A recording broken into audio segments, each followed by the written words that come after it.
你問我老咗最驚咩？係咪驚死？唔係，我話你聽，人老咗最驚嘅唔係死，係死唔去。呢個觀念，我諗我呢幾十年嚟睇得太通太透。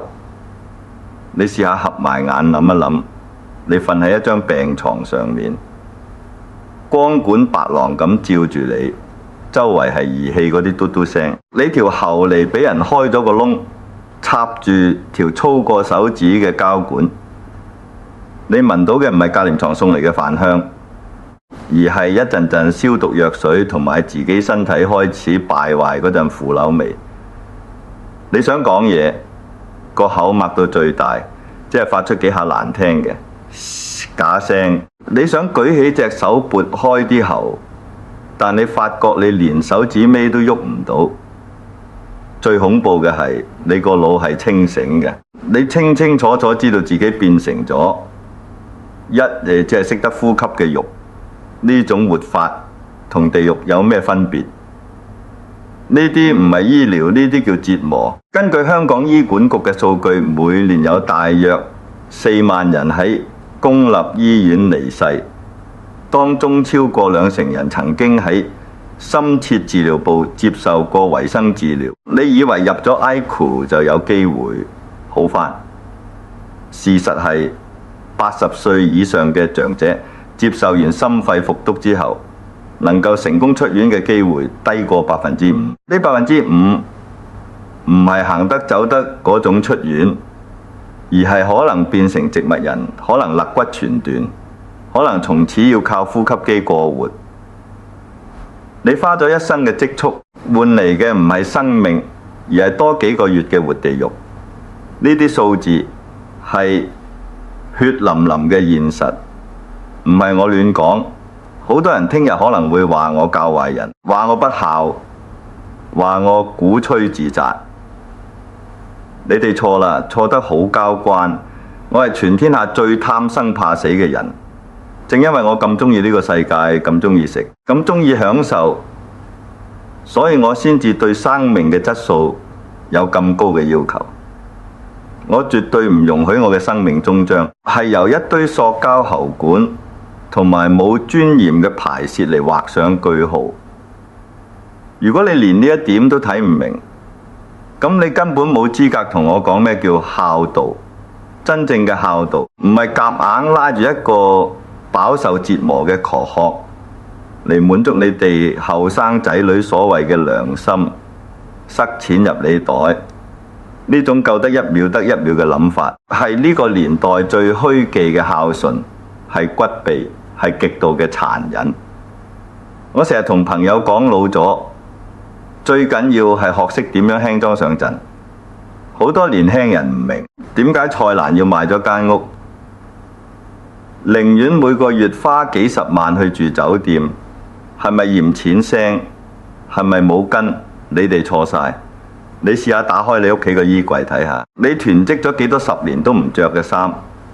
你望下你個書房堆咗幾多你根本唔會再翻睇嘅雜誌同廢紙。物質呢樣嘢到咗最後全部都係就就。我住酒店幾千里地方，冇敵海景。我想睇書就睇書，我想望海就望海。廁所條毛巾永遠係雪白乾爽嘅，唔使我洗，唔使我晾。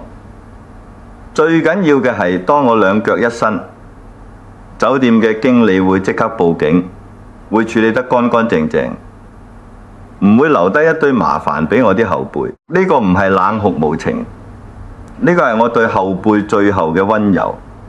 我將我畢生收藏嘅字畫、古玩查籌書籍逐件送晒出去。朋友嚟探我，覺得邊樣靚我就叫佢攞走，唔好客氣。佢哋覺得好可惜，我就覺得好自在。你話我絕情，我話你執迷不悟。你諗下，你死咗之後，你啲仔女會點處置你呢堆心頭好？佢哋可能隨手掉落垃圾桶，可能賤價賣俾收買佬。與其係咁，不如喺我仲有氣有力嘅時候，親手將佢哋交託俾懂得欣賞嘅人。呢呢種捨得係一種訓練，係對生死嘅一種完排。當你可以放低你一生人最愛嘅身外物，你就會發覺你連呢副臭皮囊都可以放得低。呢個就係我嘅生死實驗。我要喺我仲清醒、仲可以話事嘅時候，將生命嘅主導權牢牢揸返喺自己手裏。我唔單止要活得有尊嚴，我仲要死得有尊嚴。我唔要任何人，包括我最愛嘅屋企人，喺我最後嘅關頭，因為情感嘅勒索或者社會嘅壓力而要背負起決定我生死嘅重擔。呢個重擔太過沉重，會壓死人嘅。所以我開始向身邊嘅人灌輸一個概念，你哋聽清楚。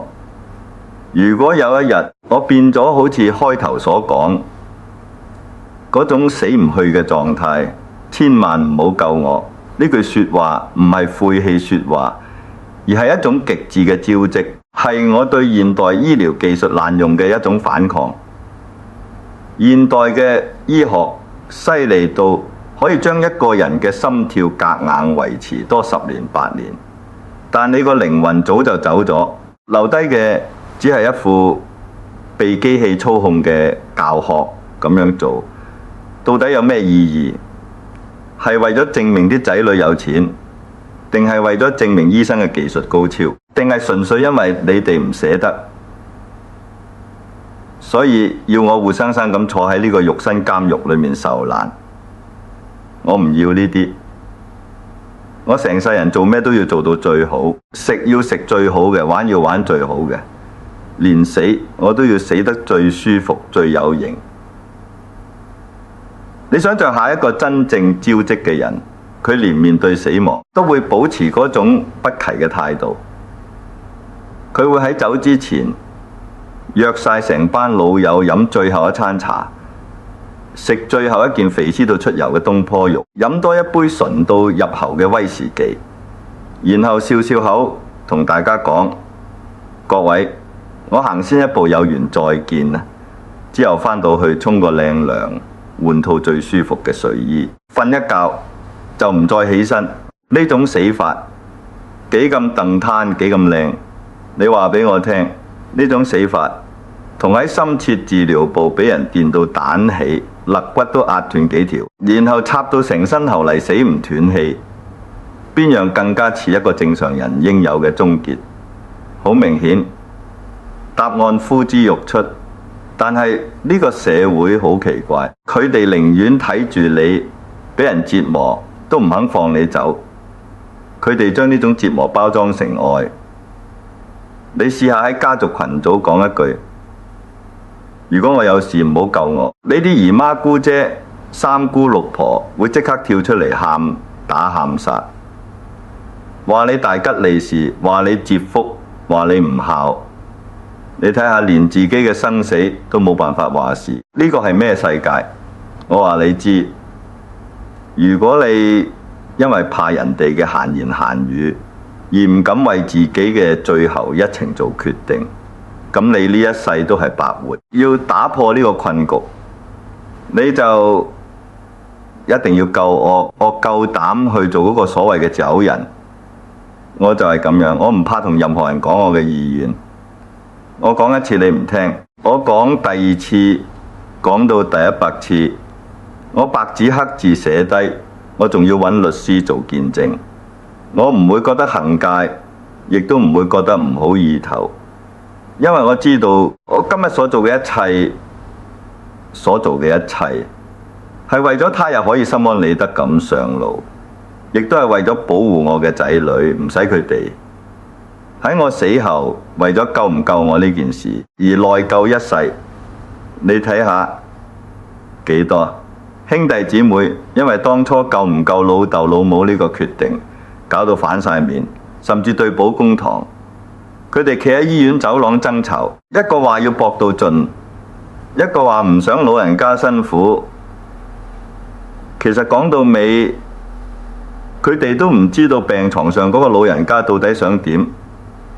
因為你從來冇同佢哋講清楚，你從來都逃避呢個話題。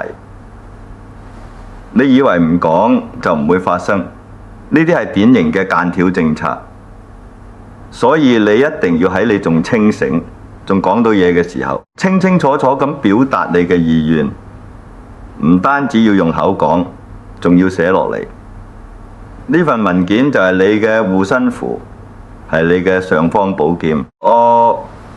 我唔理你係後生仔女，定係已經踏入中年，呢份叫預設醫療指示嘅嘢，你今日放低呢條片，你就即刻去搞。咩叫做預設醫療指示？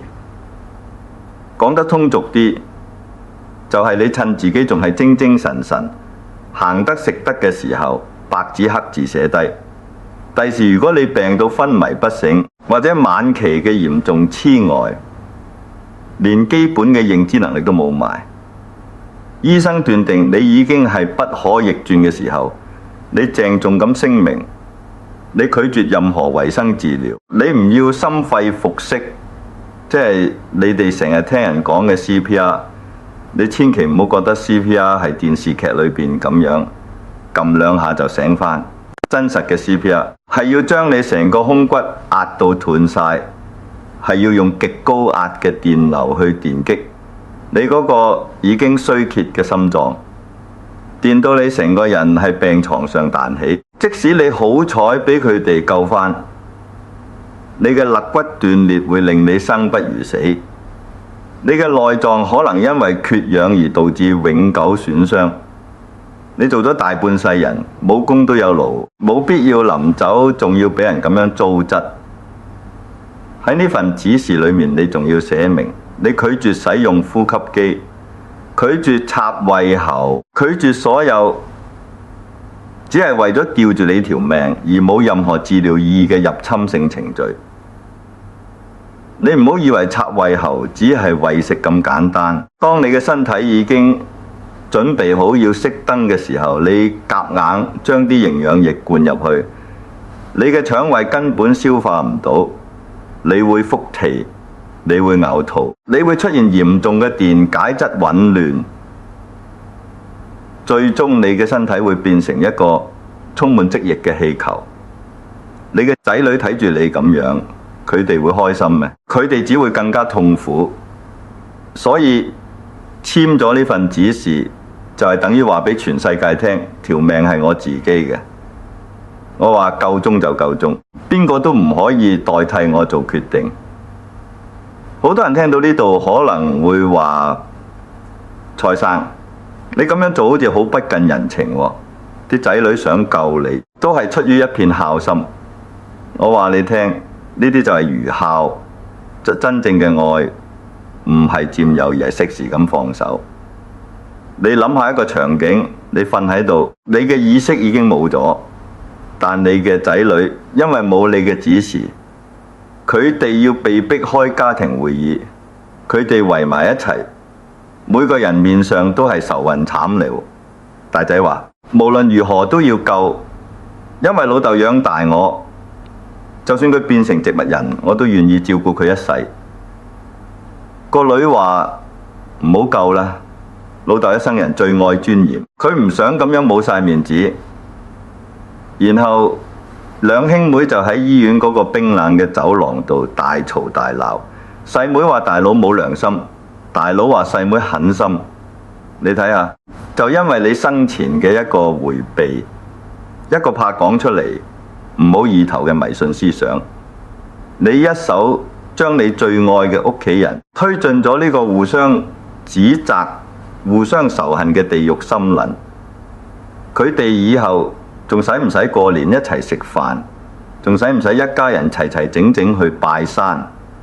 你嘅離去留低嘅唔係美好嘅回憶，而係一道永遠冇辦法修補嘅裂痕。呢個就係你冇做好溝通嘅嚴重後果。所以點樣同仔女溝通？呢度有大學問。你唔可以淨係好硬掹根咁掉低份文件就算數。你要喺一個好輕鬆、好愉快嘅環境下，例如一家人飲緊早茶，食緊蝦嚿燒賣嘅時候，好輕描淡寫咁帶出呢個話題。你可以咁樣講：喂，阿仔，老豆呢排睇咗篇報道，覺得幾有意思。人老咗，最緊要係點樣死得舒服。你話俾佢聽，你唔係想死，你只係想喺必死嘅情況下保留翻最後嘅優雅。你要同佢哋解釋，你決定唔做搶救，並唔代表你唔愛佢哋。啱啱相反，正因為你太過愛殺佢哋，所以你唔忍心佢哋為咗一個冇靈魂嘅殼殼而孭起咁沉重嘅經濟同精神負擔。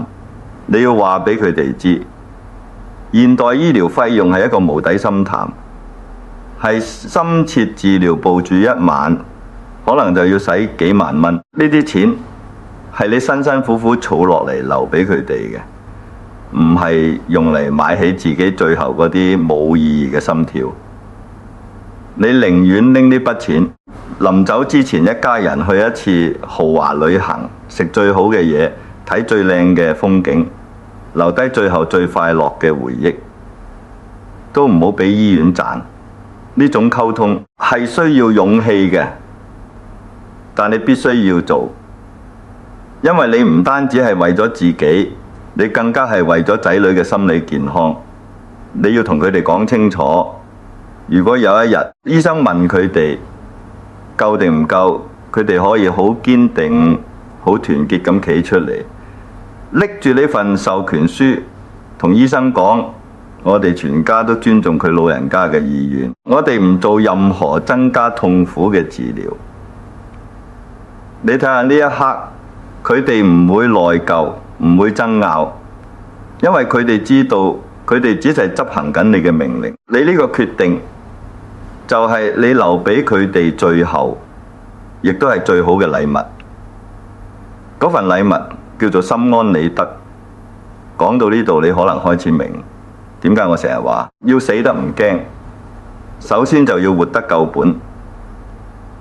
呢個夠本唔係叫你使晒啲錢，而係叫你將你生命每一日都填滿你最中意嘅嘢。我成日同人講，我抽煙飲酒食肥豬肉，唔通我唔知呢啲嘢傷身咩？但我話你知，心情愉快先至係身體最好嘅良藥。一個人如果日日為咗健康，呢樣唔食得，嗰樣唔掂得，搞到個人神經緊張、愁眉苦臉咁樣，就算俾你活到100歲，有咩意思？你睇下公園嗰啲阿伯，日日晨運飲綠茶，睇落好似好健康，但佢哋心入面可能好空虛，一開口就係抱怨仔女唔返嚟食飯。我寧願約3、5知己坐低飲杯靚紅酒，食件煎得香噴噴嘅鵝肝，大家高談發論，講下以前嘅風流韻事，哈哈大笑一餐。呢種快樂係由心而發嘅，係充滿能量嘅。當你每一日都過得咁充實，你對死亡嘅恐懼就會慢慢降低，因為你唔會再有遺憾。你好多嘢都試過，好多地方都去過，好多好嘢都食過。當死亡來臨嗰陣，你會有咩反應？你唔會好似啲電視劇咁喊苦喊忽，你可能只係好平靜咁冷一口氣，然後同佢講：喂，你終於嚟啦！我等咗你好耐，不過唔緊要，我已經玩夠本，食夠本，我冇殺底。你睇下呢種氣勢，呢種招積，係要靠你自己喺平日裏面一啖一啖咁食返嚟，一步一步咁玩返嚟。但係現實中好多人係點樣？佢哋後生嗰陣為咗供樓，為咗養仔女，犧牲晒所有娛樂，唔捨得食，唔捨得着。等到佢哋老咗，仔女大晒，佢哋終於有時間，有少少錢，但係身體已經唔容許，對眼退化，睇唔到靚風景，個胃退化，食唔到油花嘢，對腳退化，行多2步就氣喘，然後佢哋就開始後悔，後悔點解後生嗰陣唔去多啲旅行？點解唔去學多幾樣嘢？帶住呢種強烈嘅遺憾去面對死亡，你話佢哋點會唔驚？佢哋梗係拉住醫生件衫，叫醫生無論如何都要救多佢哋一陣，因為佢哋覺得呢世人仲有好多嘢未做，仲未活夠本。所以你今日睇我呢條片，你就要醒，你唔好再等，你想做咩就即刻去做，你想見邊個就即刻去見。呢個世界冇嘢係會等你準備好先發生嘅。你睇下你手機裏邊嗰啲備忘錄，你記低咗幾多願望，你想去嘅地方，你想食嘅餐廳，你成日話等退休先，等仔女大先，等供完樓先，結果等到死嗰日，一樣都冇做過。呢種人生唔係叫做負責任，呢種人生叫做浪費。所以我主張及時行樂，我唔係叫你借錢嚟揮霍，而係叫你尊重自己內心嘅淡忘。你想食碗雲吞麵，你就去揾最好食嗰間，唔好求其食個包就算。你想睇場戲，你就去戲院大大聲笑，唔好匿喺屋企睇豆瓣。你要將生活過得儀式感滿滿，你尊重生活，生活先會尊重你。就好似我寫書法咁，我唔會因為係隨手寫張便條就求求其其，我每一筆每一畫都要用得靚靚嘅宣紙，磨得濃濃嘅墨，呢啲就係對自己生命嘅尊重。而呢種尊重歸根結底，就係要學識點樣同自己相處。好多人問我，蔡生，你一個人住酒店會唔會覺得孤獨？我話你聽，我不知幾咁享受呢種孤獨。孤獨同寂寞係兩回事。寂寞係你好唔情願咁得返自己一個，你好想揾人陪，但係揾唔到。孤獨係你主動選擇同外界隔絕。你好享受同自己內心對話嘅時刻。我一個人喺酒店房，我可以望住個維多利亞港發呆成個下晝，我可以拎住個放大鏡慢慢研究我新買返嚟嘅古玉，我可以拎本古書出嚟睇到通宵達旦。我嘅時間完全係屬於我自己嘅，我唔使應酬，任何人唔使講任何違心嘅說話。呢種自由千金難買。你試下問下你自己，你記唔記得對上一次自己一個人靜靜地坐喺度，冇玩手機，冇睇電視，只係純粹咁感受自己嘅呼吸係幾時嘅事？你可能已經完全唔記得咗。現代人太過繁忙，太過依賴外界嘅刺激，佢哋將時間填得滿滿的，因為佢哋一靜落嚟就會覺得恐懼，就會覺得空虛。但呢種空虛其實係一個好大嘅警號，佢話俾你知你嘅精神世界係一片荒漠。如果你連同自己相處都唔識，當你面臨死亡，當你要獨自一個人踏上嗰條路嘅時候，你點可能會唔驚？你肯定驚到渾身發抖。所以要學習生死，首先要學習生活。要學習生活，首先要學習獨處。你要喺獨處嘅過程中建立起自己強大嘅精神世界。呢個世界冇人可以陪你到最後，你嘅伴侶唔得，你嘅仔女更加唔得。你唯一可以依靠嘅就係你呢一刻呢個清醒嘅強穩嘅自我。你要相信，當你嘅精神足夠強大，就算你嘅肉體點樣敗壞，你嘅靈魂都係自由嘅。我成日覺得人死咗之後會去邊？呢個問題唔重要，重要嘅係你臨死前一刻，你個心係咪平靜，係咪冇憾？如果你係笑着走嘅，咁你去邊度，你都係笑着嘅。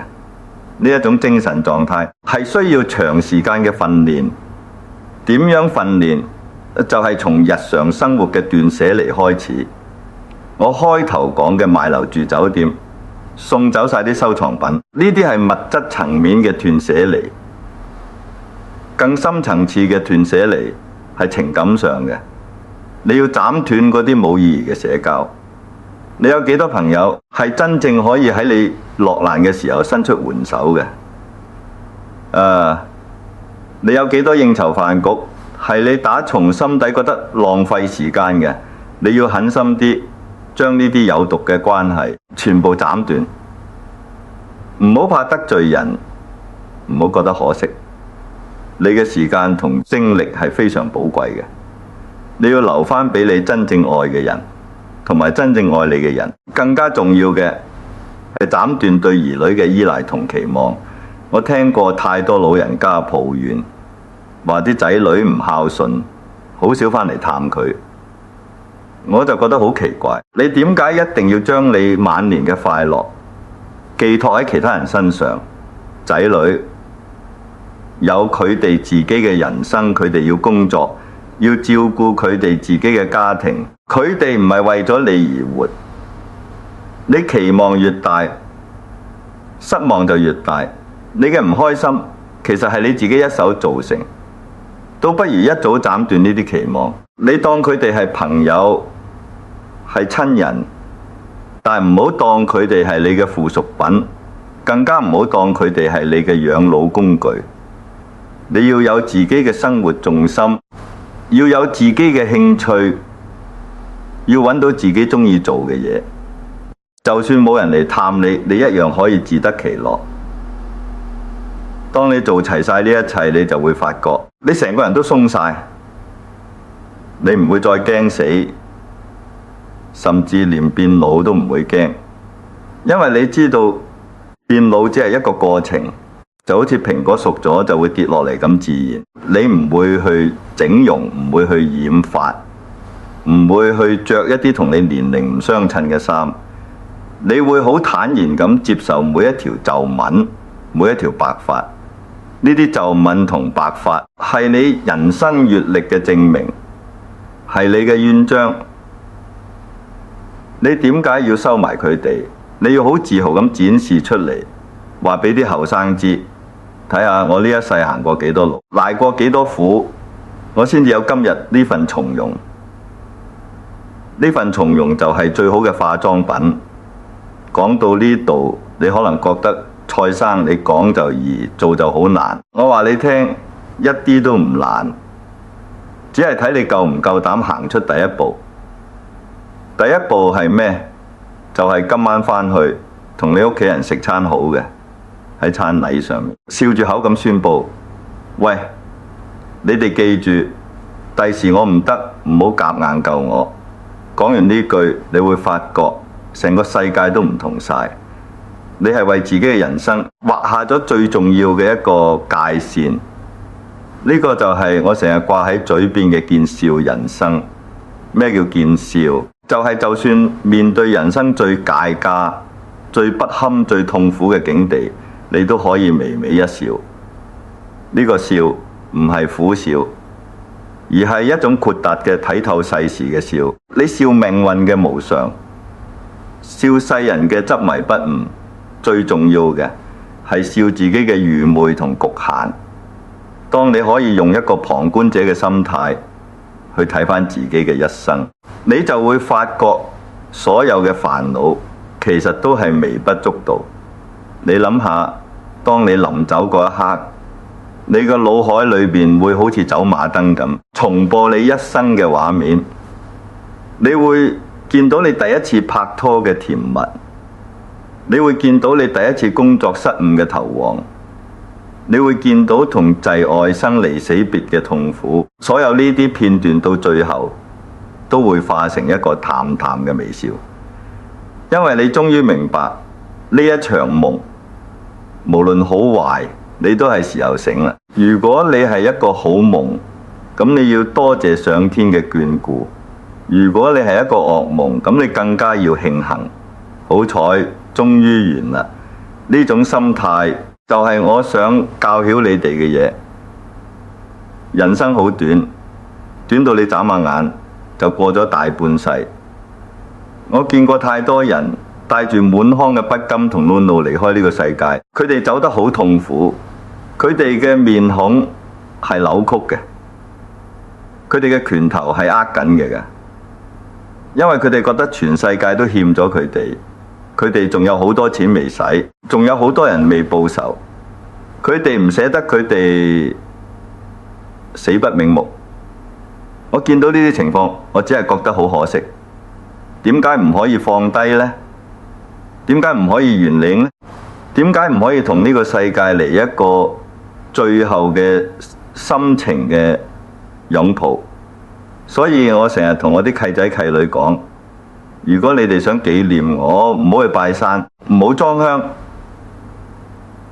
你哋去揾間好嘅茶餐廳，叫一籠我最中意食嘅流沙包、葱油、靚普洱，好好地食一餐，咁樣就係對我最大嘅敬意。你要將我對生活嗰份熱愛延續落去，你要記得我點樣教你食嘢，點樣教你品酒，點樣教你睇女仔，點樣教你面對困難。呢啲做人嘅智慧先至係我留俾你哋最寶貴嘅遺產。你今日睇我呢條片，你可能覺得好沉重，又可能覺得好釋放。我唔知道你係邊一種感覺，但如果你睇到呢度仲未撳走，證明你同我有緣分。你個心入面其實都係渴望緊呢種自由，渴望緊呢種攤脫。既然係咁，你就唔好再猶豫。人生係你自己嘅，條路點行你自己決定。你想行得艱難定係行得輕盈？你想死得痛苦定係死得安樂？全部都係你今日每一個微小嘅決定累積而成。由今日開始，你要學識拒絕，拒絕一啲你唔想去嘅飯局，拒絕一啲你唔想見嘅人，拒絕一啲違背你良心嘅要求。你更加要學識大膽咁樣拒絕嗰啲所謂嘅為你好嘅搶救。你要將你嘅命運掌握喺自己手入面，唔好交俾醫生，唔好交俾仔女，更加唔好交俾上帝。你要做一個硬頸嘅招積嘅老人家，就算到咗90歲，你都要保持好奇心，要同啲後生仔女一齊玩，要了解下佢哋而家興啲咩，要學下點用新嘅科技。你要令到自己永遠同呢個時代同步，唔好俾人覺得你係一件過時嘅古董。你要記住，老只係身體機能嘅衰退，但絕對唔係精神嘅腐朽。一個人有冇老，唔係睇佢嘅身份證，而係睇佢對眼仲有冇光，佢個心仲有冇火。如果你對眼入面仲有對美食嘅渴望，仲有對靚女嘅欣賞，仲有對美好事物嘅追求，咁你就永遠都唔會老。就算死神企喺你面前，你都可以好招積咁同佢講：喂，老友，等多我一陣，我仲有半碗飯未食完，食埋先同你走。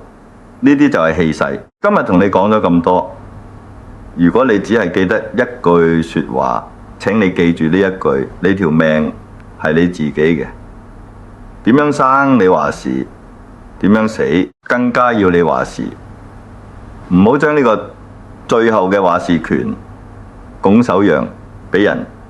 蔡瀾一生人最中意就係同人分享快樂。我覺得如果呢個世界都係一個睇得通、睇得透嘅人，就會少一個喺病床上受苦嘅靈魂。我唔係救世主，我只係一個貪生怕死嘅老饕。我將我嘅求生之道同求死之道一次過講晒俾你知，希望你受用。如果你覺得呢番說話對你有少少嘅觸動，如果你唔想喺人生嘅最後關頭變得毫無尊嚴，如果你都想學識點樣做一個招積嘅自由嘅不受束縛嘅人，請你即刻訂閱我呢個頻道，撳埋隔籬嗰個鐘仔，我哋呢度唔講迷信，唔講假大空嘅道理，只係講點樣喺呢個殘酷又美麗嘅世界入面活得更加好，走得更得體。最後我留低一個問題俾你，你唔使即刻答我，但你最好喺今晚臨瞓前熄咗燈，靜靜地問下自己，如果可以揀，撇除晒所有旁人嘅眼光同道德更假，你希望你嘅最後一段路係點樣行嘅？係喺一堆機器嘅圍繞下掹扎到最後一秒，定係喺屋企人溫暖嘅陪伴下從容咁合上眼？你嘅答案就決定咗你之後嘅人生方向。記住，呢個世界冇來世，你得今世。今世你想點樣過你話事，我喺評論區等你哋嘅分享。我好好奇你哋會點樣為自己編寫呢個最終嘅劇本。多謝各位，我哋下一集再見。